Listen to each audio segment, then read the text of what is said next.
The Starborn Empire stretched across 12,000 star systems. Their ships moved through space like silver ghosts, beautiful and deadly. For 12,000 years, they had ruled the galaxy without challenge. No one could defeat them. No one dared to try. The Starborn themselves were creatures of legend. They did not age. They did not die from sickness. Their bodies healed from almost any wound. They had all the time in the universe, and they used it to build an empire that seemed eternal. But eternity made them lazy. Their technology had not changed in thousands of years. They saw no reason to improve what already worked. Their military tactics were the same as they had used 10,000 years ago. Every battle followed the same pattern. Two fleets would meet in open space. They would announce their intentions. They would fight according to ancient rules. The stronger fleet would win. It was all very predictable, very civilized, very boring. Then they found humanity. The human colony world of New Terra sat at the edge of starborn space.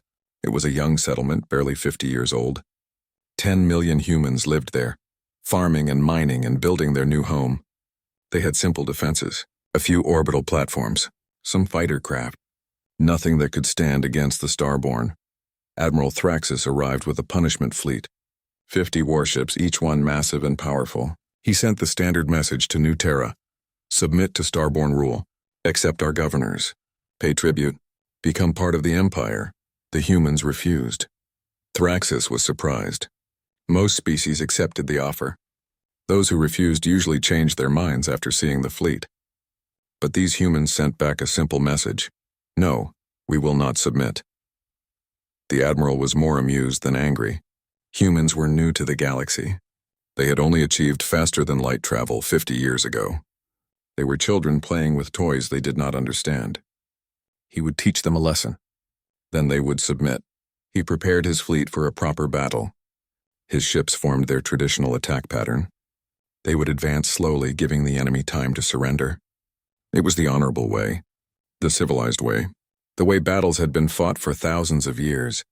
But the humans did not send their defense fleet to meet him. Their orbital platform stayed silent.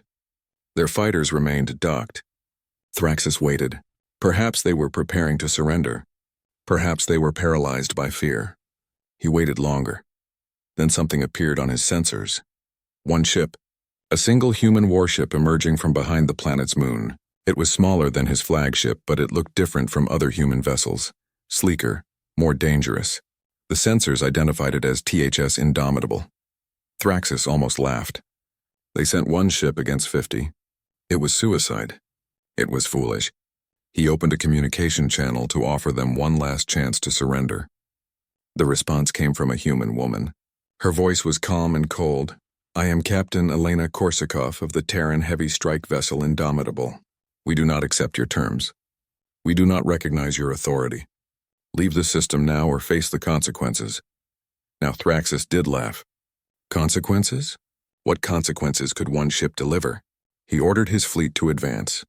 They would destroy this Indomitable and then proceed with the invasion. The humans would learn their lesson, but the Indomitable did not advance to meet them. It did not follow the proper rules of engagement. Instead, it turned and accelerated away at incredible speed. It was running, fleeing. Thraxus ordered pursuit.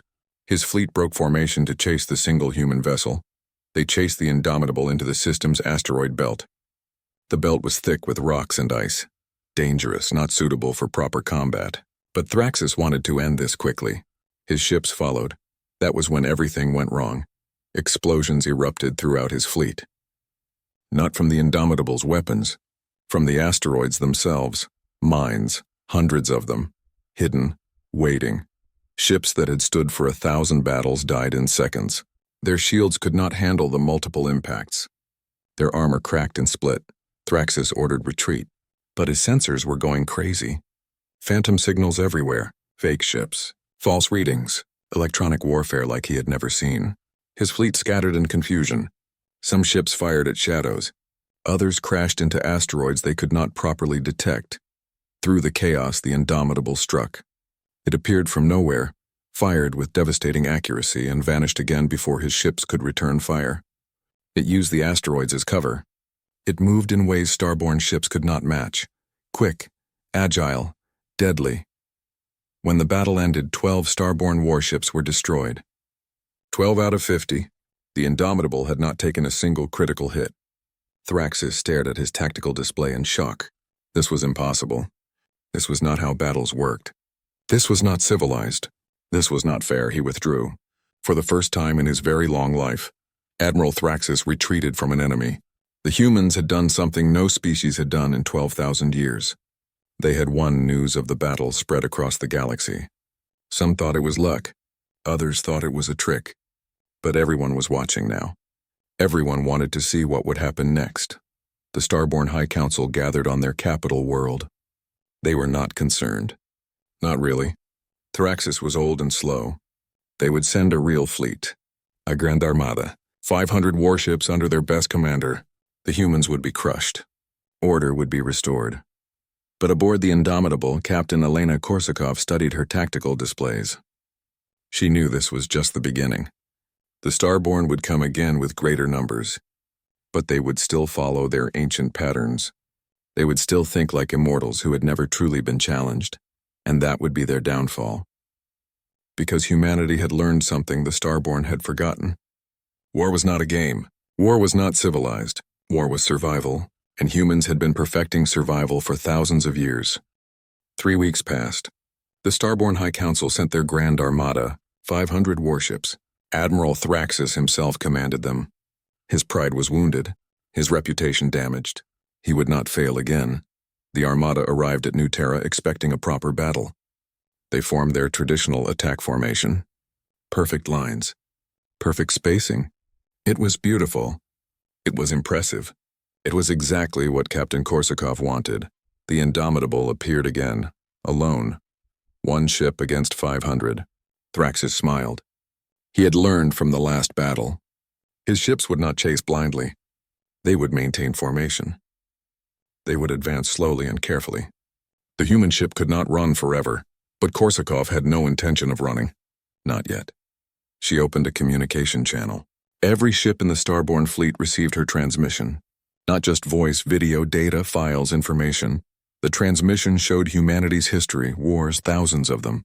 Wars that lasted years. Wars that killed millions. Wars fought with cunning and desperation. Wars where losing meant extinction. The Starborn crews watched images they could barely understand. Humans fighting humans. Entire cities destroyed. Populations starving. Yet humanity survived. They always survived. The message was clear. Humans had been perfecting warfare since they climbed down from the trees. The Starborn had been playing at it for 12,000 years. Which one was more dangerous? Then the Indomitable vanished. Not destroyed, just gone. Thraxus ordered his ships to find it. They searched the entire system, nothing. The human vessel had disappeared completely. Days passed. The Grand Armada maintained position around New Terra. They waited. Thraxus knew the human ship was still out there somewhere. He would not be drawn into another trap. He would wait for them to make a mistake. Then reports started coming in. Strange reports. A Starborn supply convoy attacked in a neighboring system. 3 ships destroyed. The attacker vanished before reinforcements arrived. Then another attack. A communication relay station damaged. A mining outpost raided. Each time, the Indomitable struck and disappeared. Thraxus realized what was happening. The human ship was not avoiding battle. It was changing the nature of battle. Instead of fighting his armada directly, it was destroying everything that supported his armada. Supply lines, communications, infrastructure, all the things the Starborn took for granted. He split his fleet, sent ships to protect the supply convoys, sent more to guard the relay stations. The perfect formation broke apart. The Grand Armada became scattered, still powerful but no longer unified, and still the attacks continued. The Indomitable was everywhere and nowhere. It struck where the defenses were weakest. It avoided direct confrontation. It used speed and stealth and tactics the Starborn had never encountered. Hit and run, guerrilla warfare, psychological operations. The Starborn crews began to change. They had lived for centuries without fear. Now they felt it. Every shadow on their sensors could be the human ship. Every quiet moment could end in sudden violence. They stopped sleeping well. They made mistakes. They began to doubt. Thraxus received more transmissions from the Indomitable. Not threats, just information, human history, human warfare. The Battle of Cannae, where Hannibal surrounded and destroyed a larger Roman army. The guerrilla campaigns that defeated empires. The siege warfare that lasted years. The submarine tactics of the world wars. The insurgencies that drove out occupiers. Each transmission ended with the same message. We have been doing this for 10,000 years. You are amateurs. 3 months into the campaign, Thraxus had lost 80 ships. Not in glorious battle. In ambushes. In raids and traps. His fleet was spread across 4 star systems, trying to protect everything and protecting nothing. His supplies were running low. His crews were exhausted.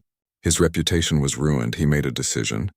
He would bring the fleet together again. All of it. Every ship. They would hunt down the Indomitable and destroy it. No more defensive positions. No more protecting infrastructure. Pure offense. Find the enemy and kill it. The Grand Armada reformed. 420 ships. Still massive. Still powerful. They began a systematic search of every system where the Indomitable had been spotted. They would find it. They would corner it. They would win. The Indomitable let itself be found. It appeared in a nebula called the Ghost Cloud. Strange radiation filled the cloud. Sensors did not work properly inside it. Navigation was difficult. But the Indomitable was there. Thraxus could see it on his displays. Finally, he had the enemy trapped. His fleet entered the nebula. Immediately, problems began. The radiation interfered with their systems. Ship-to-ship communication became difficult. Formations broke down. The perfect attack pattern dissolved into chaos. But the Indomitable seemed unaffected. It moved through the nebula like it belonged there. Because it did. The ship had been designed with special shielding for exactly this kind of environment. Captain Korsakov had studied the Ghost Cloud for weeks. She knew every current, every radiation pocket, every hiding place. The Starborn fleet stumbled through the cloud blind and confused. The Indomitable struck like a phantom. It appeared, fired, disappeared, appeared somewhere else, fired again. The Starborn ships tried to coordinate their response, but they could barely communicate. They fired at sensor ghosts. They crashed into each other. They died in the fog. Korsakov targeted the command ships, the largest vessels, the ones carrying the admirals and the fleet coordination systems. Without them, the Starborn fleet became a mob, hundreds of powerful ships with no direction, no plan, no hope. Thraxus watched his fleet die around him. Ship after ship reported critical damage. Explosions lit up the nebula like fireworks. And through it all, that one human vessel danced untouched. Untouchable. He tried to order a retreat.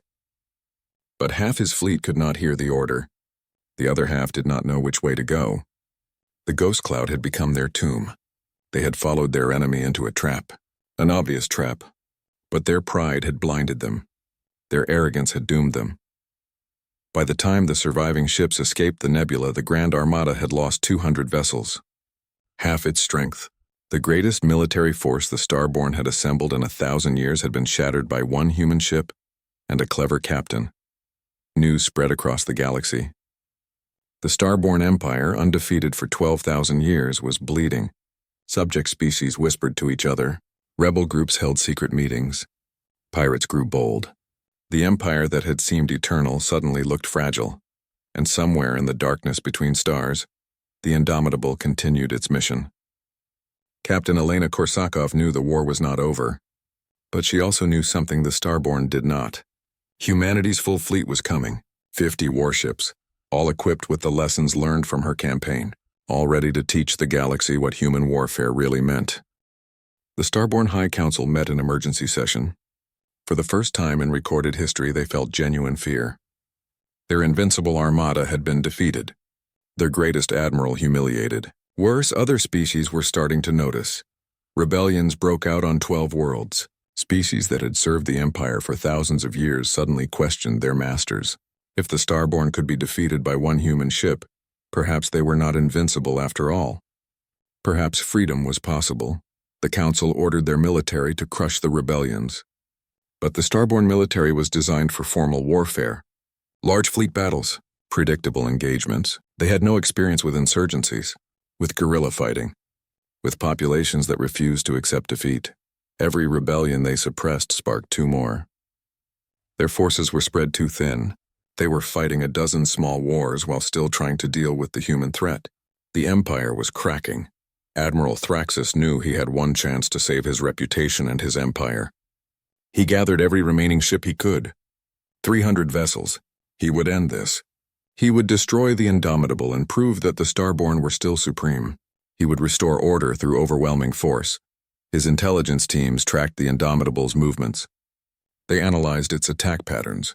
They predicted where it would strike next, a supply depot at the edge of Starborn space. Thraxus set a trap. He positioned his entire fleet in hiding. When the human ship arrived, he would spring the trap and end this war. The Indomitable arrived exactly as predicted. It approached the supply depot. Alone, vulnerable, Thraxus gave the order. His fleet emerged from hiding. 300 ships surrounded the single human vessel. There was nowhere to run, nowhere to hide. Victory was certain. Then Captain Korsakov laughed. The sound came through every communication channel in the Starborn fleet. Not a nervous laugh, not a defeated laugh, a triumphant laugh. Thraxus felt ice in his stomach.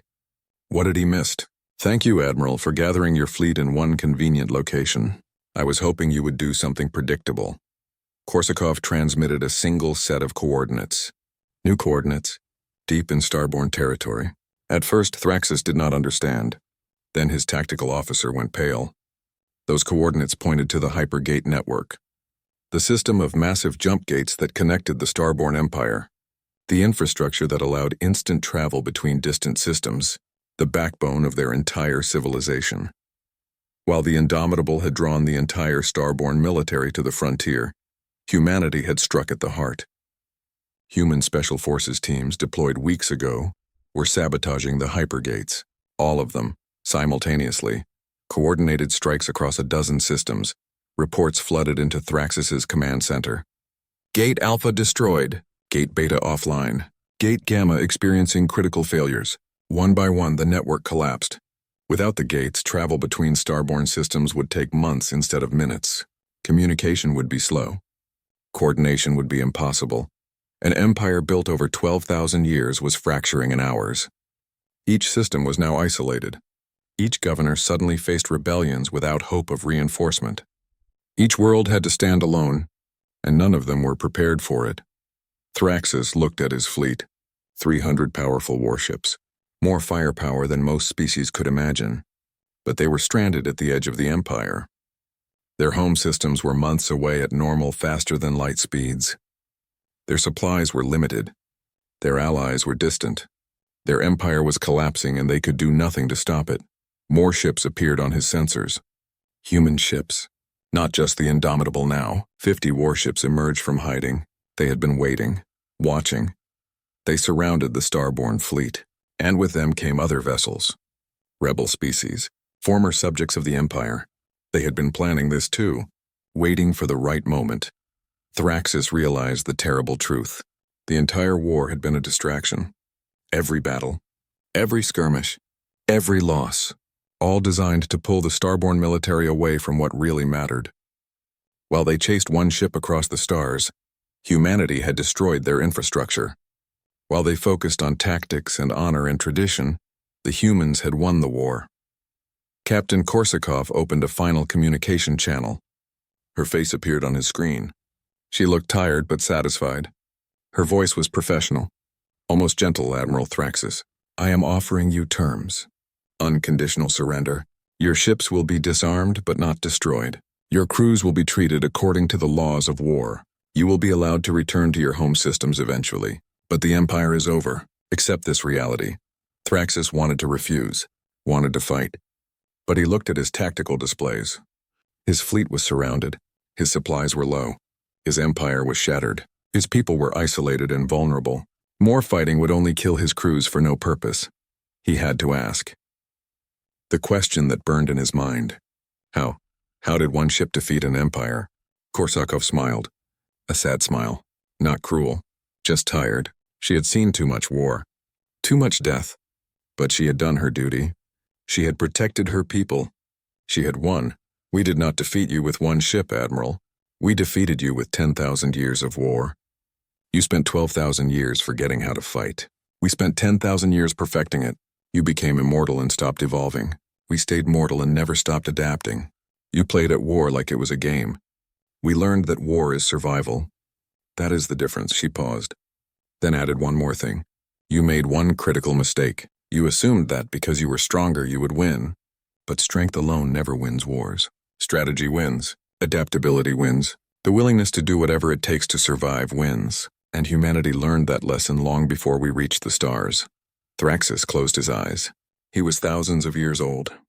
He had commanded fleets in dozens of campaigns. He had never lost. Until now. He gave the order. All ships, power down weapons. We surrender. Across the Starborn Empire, the news spread. The Grand Armada had surrendered. The Hypergate network was destroyed. The High Council was in chaos. Local governors declared independence. Subject species threw off their chains. An empire that had lasted 12,000 years collapsed in a single day, and in the center of it all, one human warship drifted peacefully among the stars. Its mission complete, its crew exhausted, its captain already thinking about the future. Because winning the war was only the beginning. Now came the hard part, building something better. The galaxy changed overnight. The Starborn Empire, which had ruled for 12,000 years, shattered into dozens of independent systems. Some former governors tried to maintain control of their regions. Most failed. Their authority had always come from the Empire. Without it, they were nothing. Subject species celebrated their freedom. Some peacefully, others violently. Thousands of years of resentment exploded across the galaxy. The Starborn, who had ruled with such arrogance, now found themselves vulnerable. Many fled to their home systems. Others tried to hide among the populations they had once controlled. Few succeeded. Captain Elena Korsakov did not celebrate. She stood on the bridge of the Indomitable, watching the tactical displays. Her ship had survived months of combat without a single crew death. That was a miracle. But she knew the war had killed thousands. Starborn and rebels alike. Victory always had a cost. The human fleet gathered around the Indomitable. 50 warships, each one commanded by an officer who had studied Korsakov's tactics. They had learned her lessons. Learned how to fight against superior numbers. Learned how to win when winning seemed impossible. Admiral Thraxus and his surviving ships were escorted to a neutral system. The Starborn crews were disarmed but treated with respect. They would eventually be allowed to return home. But not yet. The galaxy was too unstable, too angry. They would have to wait until emotions cooled. Before he left, Thraxus requested one final meeting with Korsakov. She agreed. They met in a conference room aboard a neutral station. The admiral looked old, tired, defeated in ways that went beyond military loss. I need to understand, he said. We had superior technology, superior numbers, superior resources. How did you win? Korsakov poured 2 drinks. She slid one across the table to the admiral. He stared at it for a moment, then took it. She sat down across from him. You did not understand what you were fighting, she said quietly.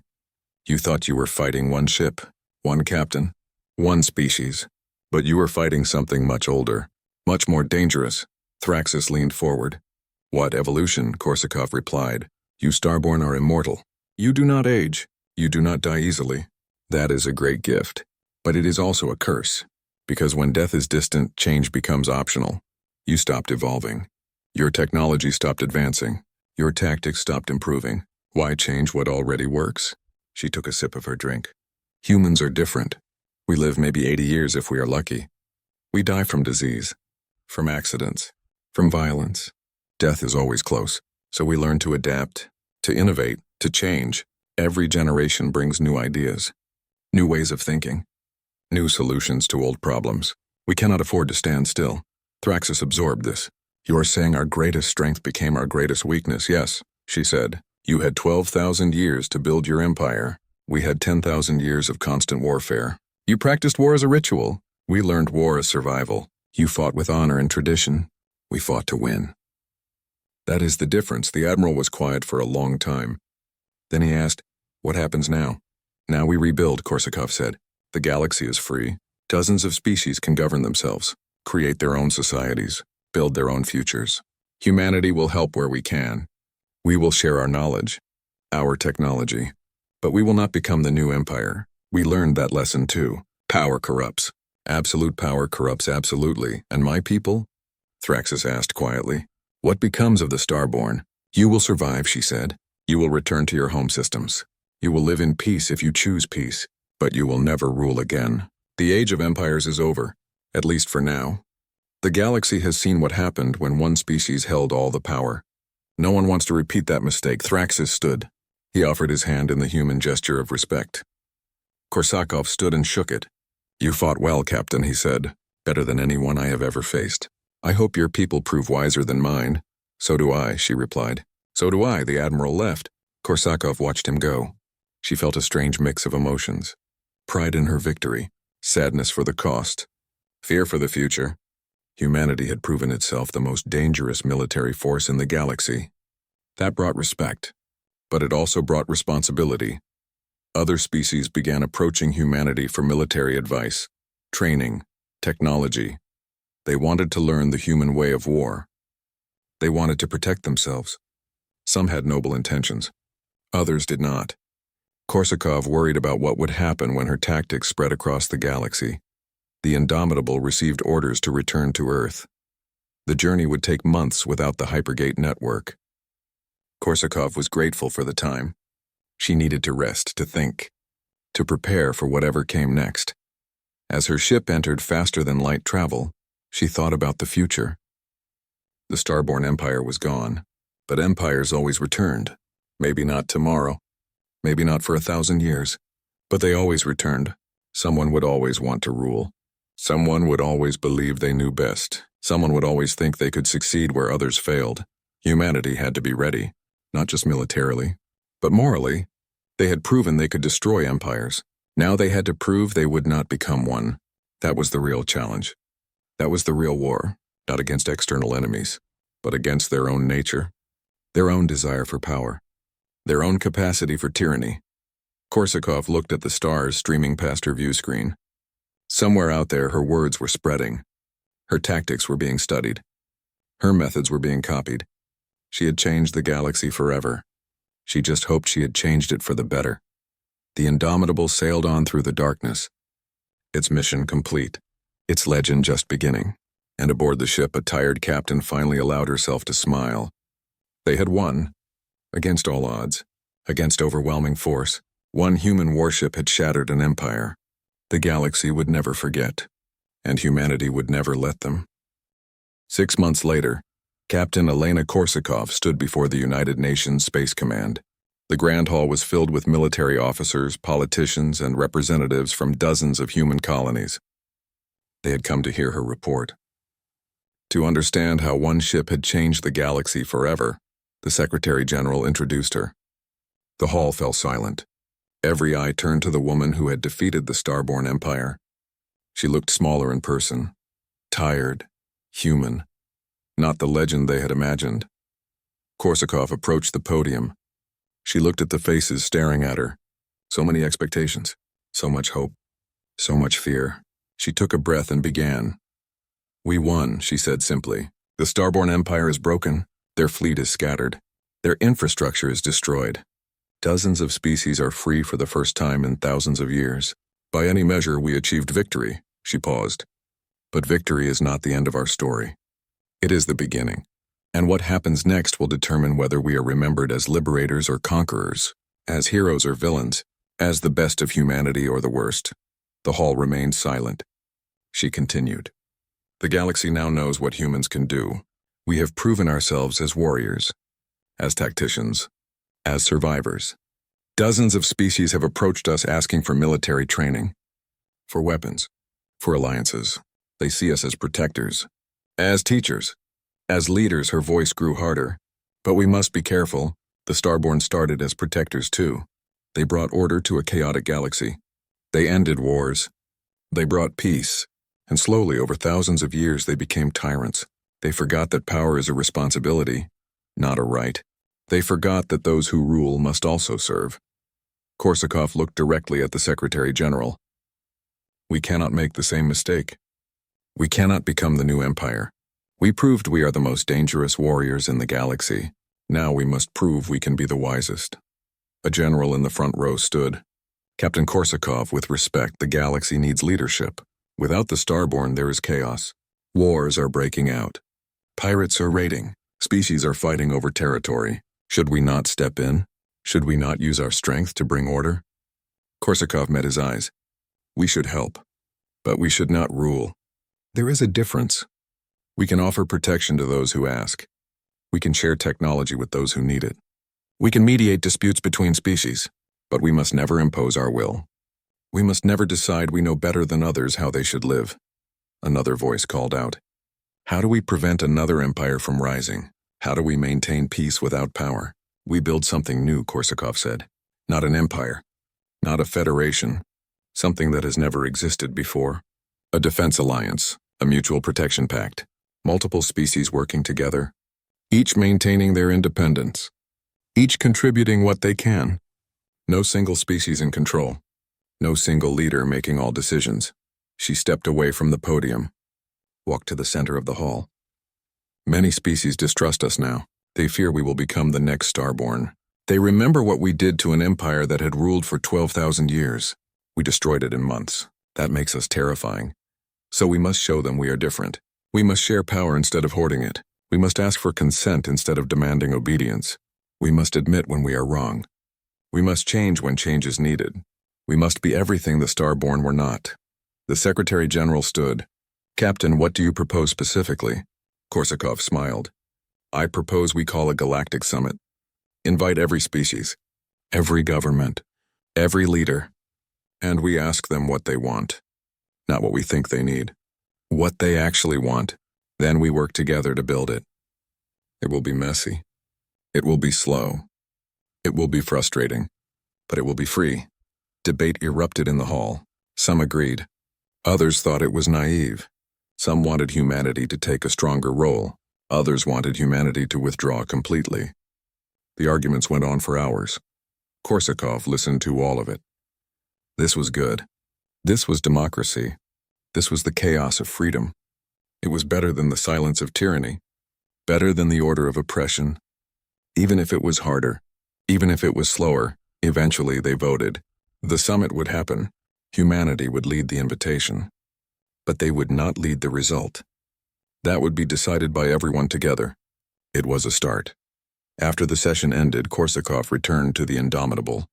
Her ship was in orbit around Earth, undergoing repairs and upgrades. She walked the corridors, remembering the battles. The fear, the exhaustion, the triumph. Her crew greeted her with respect and affection.